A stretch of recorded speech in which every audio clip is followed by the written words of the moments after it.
Bapak Ibu yang saya kasihi dalam Tuhan Yesus Kristus, pernahkah kita bertanya siapakah kita di dalam Tuhan? Mungkinkah kita sering membedakan diri kita dengan orang-orang yang diberkati secara ekonomi, mereka yang diberkati secara pengetahuan, mereka yang diberkati mungkin dalam panggilan sebagai hamba Tuhan, yang dipakai Tuhan jauh lebih besar dari hamba Tuhan yang lain. Sehingga kita membedakan diri kita dengan mereka, seolah-olah kita berbeda dengan mereka. Nah, hari ini saya ingin membahas ini, yaitu tentang identitas ilahi. Nah, kenapa saya menggunakan kata ilahi? Karena ini adalah identitas kita di dalam Tuhan. Kata ilahi itu merujuk kepada pengertian tentang identitas kita di dalam Kristus, atau ilahi itu merujuk kepada Allah itu sendiri. Nah, firman Tuhan tidak asing lagi bagi kita, yaitu dalam Kejadian pasal 1 ayat 26. Sangat jelas di sana dikatakan di ayat yang pertama, ini adalah rancangan Allah sebelum dunia dijadikan. Nah, seperti apa yang dikatakan di dalam kitab Efesus 1 ayat 4, dikatakan bahwa Allah telah memilih kita sebelum dunia dijadikan. Nah, Bapak Ibu saudara-saudaraku yang dikasihi dan diberkati oleh Tuhan, di dalam ayat 26 dikatakan bahwa Allah menciptakan kita segambar dengan Allah. Kata Allah di sini adalah bicara tentang Tritunggal, Bapa, Anak, dan Roh Kudus. Nah, apa yang dimaksud tentang gambar itu sendiri? Saya merenungkan lebih dalam, menggali lebih dalam. Nah, sederhananya bahwa kata gambar ini yang dimaksud adalah pola Allah itu sendiri. Nah, pola Allah ini Ia ciptakan, Ia kenakan, Ia bangun di dalam kehidupan manusia, yaitu Adam, manusia pertama yang diciptakan. Mengapa Allah ingin membangun polanya di dalam kehidupan manusia? Karena Allah punya tujuan. Itu sebabnya pengertian pola dalam konsep perjanjian lama ada dua. Yang pertama itu artinya adalah model, yang kedua artinya ada visi. Nah, model ini artinya bahwa Allah menjadikan kita tidak sembarangan. Kata model, pengertian bukan sekedar gagasan, gambaran, tetapi kata model atau pola ini berkaitan erat dengan pola Allah. Nah, apa visi, apa tujuan Allah? Di ayat yang sama 26-27 dikatakan apa? Supaya kita menjadi serupa dengan Dia. Nah, itulah tujuan Allah menciptakan kita, manusia, sepola dengan Dia. Supaya kita hidup di dalam tujuannya, menjadi serupa dengan Allah. Nah, serupa dalam hal apa? Serupa di dalam kuasanya. Saya dan saudara diberi otoritas, kuasa yang sama seperti apa yang diajarkan Tuhan Yesus. Di dalam Injil Matius 28 ayat 18, maka murid-murid itu datang menyembah Dia, dan Yesus berkata, segala kuasa di sorga dan di bumi telah diberikan kepadaku. Saya dan Bapak Ibu yang percaya di dalam Yesus Kristus sebagai Allah, sebagai Tuhan, kuasa yang sama itu kita miliki.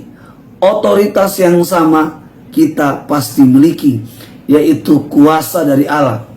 Injil Yohanes 1 ayat 12 dikatakan, barang siapa yang menerima dan percaya di dalam namanya, kita diberi kuasa untuk menjadi anak-anak Allah.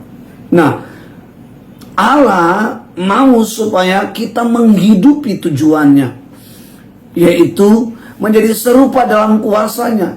Realitanya, kenapa banyak orang takut sama setan, takut sama kemiskinan, takut sama gagal, takut sama perceraian, takut sama kematian, takut sama sakit penyakit? Kenapa? Nanti saya akan bahas apa yang menyebabkan orang mengalami sebuah ketakutan dan lain sebagainya. Yang kedua, menjadi serupa dalam hikmatnya.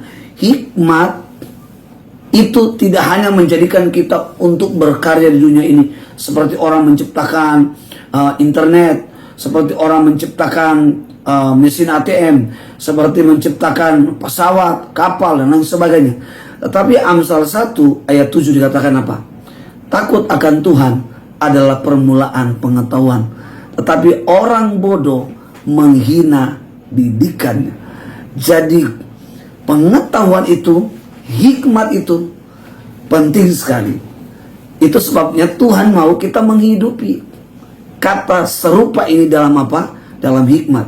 Nah, hikmat itu berkaitan erat dengan pendidikan, dengan pengajaran. Bagaimana kita bisa menghidupi tujuan Allah kalau kita tidak dididik? Kita tidak menerima ajaran-ajaran. Bagaimana kita bisa melakukan kalau kita tidak belajar, kita tidak dididik? Bagaimana kita bisa menjadi serupa dengan Dia? Bagaimana kita menghormati Tuhan? Bagaimana kita bisa menjadi orang yang takut akan Tuhan? Nah, Bapak Ibu, saudara-saudaraku yang dikasihi dan diberkati oleh Tuhan, yang ketiga adalah menjadi serupa di dalam apa? Di dalam karakter. Mengapa banyak orang Kristen pada akhirnya membalas kejahatan dengan kejahatan? Saya akan menjelaskan tentang mengapa sampai hal itu yang orang Kristen lakukan. Seharusnya kita yang diciptakan sepola dengan Allah, kita dapat memanifestasikan di dalam kehidupan sehari-harinya. Kejahatan kita harus balas dengan kebaikan. Orang yang berbuat salah kepada kita, kita harus mengampuni. Dan itulah karakter daripada Allah itu sendiri, yang Ia nyatakan. Kita bisa menyaksikan, membaca di dalam Injil, di dalam Kisah Rasul, yaitu Dia mengampuni semua dosa kita. Dia bayar lunas di atas kayu salib. Bapak Ibu, satu ayat firman Tuhan teringat di dalam Injil Matius pasal 6 ayat 14, 13, 14. Bapa di surga mengatakan begini, jika engkau tidak mengampuni kesalahan orang lain, maka Bapa di surga juga tidak akan mengampuni kesalahan kita. Bapak Ibu yang dikasihi dan diberkati oleh Tuhan. Nah, pola Allah ini, Allah mau, Allah rindu, supaya kita dapat memultiplikasikan di dalam keturunan biologis, yaitu dalam satu pernikahan yang ilahi, pernikahan yang kudus, satu suami, satu istri. Di ayat 28 dikatakan beranak cucu dan bertambah baik, bertambah banyak. Nah, ayat ini maksudnya adalah bagaimana kita dapat memultiplikasikan pola Allah melalui keturunan kita. Mengapa? Karena dari keturunan biologis ini akan lahirlah komunitas, lahirlah keluarga kerajaan Allah. Itu sebabnya identitas ilahi adalah berbicara tentang jati diri kita di dalam Tuhan sebagai ciri khas keluarga, warga kerajaan Allah yang tinggal di bumi ini. Bagaimana dengan orang yang hamil luar nikah? Jawaban saya sederhana, itu adalah akibat karena dosa. Itu sebabnya kembali di poin yang kedua, itu menjadi serupa dalam tujuan Allah menciptakan kita adalah supaya kita serupa dalam hikmat. Orang yang tidak memiliki hikmat Allah, dia tidak bisa membedakan mana kehendak Allah, mana yang baik, mana yang berkenan, mana yang sempurna. Dia tidak dapat membedakan. Itu sebabnya seks luar nikah pun bagi mereka adalah wajib, harus, tidak menjadi masalah. Tetapi di dalam pola Allah ini sangat bertentangan.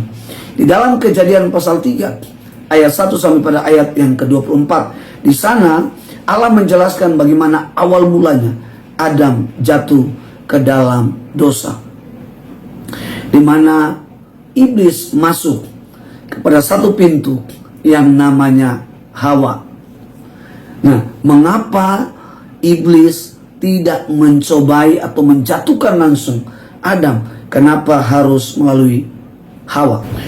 1 Korintus pasal 11 ayat 7 sampai pada ayat 9, di sana dijelaskan karena Adam memiliki pola Allah. Wanita memiliki pola Allah itu dari mana? Dari Adam. Itu sebabnya cara satu-satunya iblis mengalahkan Adam, menjatuhkan Adam, yaitu melalui Hawa. Sehingga melalui Hawa, Adam jatuh ke dalam dosa. Pertanyaan saya kepada kita semua, pada waktu manusia jatuh ke dalam dosa, apakah yang hilang dari manusia? Identitaskah atau pola Allah? Tentu semua pasti kita menjawab, yaitu pola Allah. Karena identitas kita tetap sebagai ciptaan Allah, sebagai umat Allah, sebagai anak Allah. Hanya pada waktu manusia jatuh ke dalam dosa, kita jatuh ke dalam dosa, kita sedang keluar dari kehidupan Allah. Yang iblis mau adalah kita tidak lagi bersekutu dengan Allah, tapi bersekutu dengan Dia. Dan artinya kalau kita keluar dari pola Allah, maka kita akan menghidupi pola iblis. Dan pola iblis itu akan membuat kita menjadi musuh Allah. Kita akan bermusuhan dengan Allah.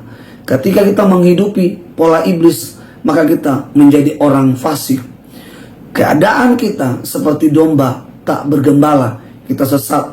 Hidup kita, tetapi kita tidak punya tujuan. Itu sebabnya banyak orang kehilangan harapan, kecewa, akhirnya bunuh diri, dan lain sebagainya. Nah, Bapak Ibu yang dikasihi dan diberkati oleh Tuhan, Roma 3 ayat 23 jelas di sana dikatakan, karena semua orang telah berbuat dosa dan telah kehilangan kemuliaan Allah. Bukan identitas kita hilang. Iblis membawa kita keluar dari pola Allah. Dan iblis mau supaya kita bersama-sama dengan Dia mati di dalam hukuman Allah yang kekal. Roma 6 ayat 23. Dan inilah tujuan iblis, yaitu kita mengalami dengan Dia bersama-sama, yaitu maut, yaitu hukuman kekal. Dan itu yang iblis inginkan. Yohanes 10 ayat 10a dikatakan, iblis datang hanya mencuri, membunuh, dan membinasakan. Dan ketika kita hidup dalam pola daripada iblis, Yohanes pasal 8 ayat 44 dikatakan apa? Kita akan menghidupi kemauannya.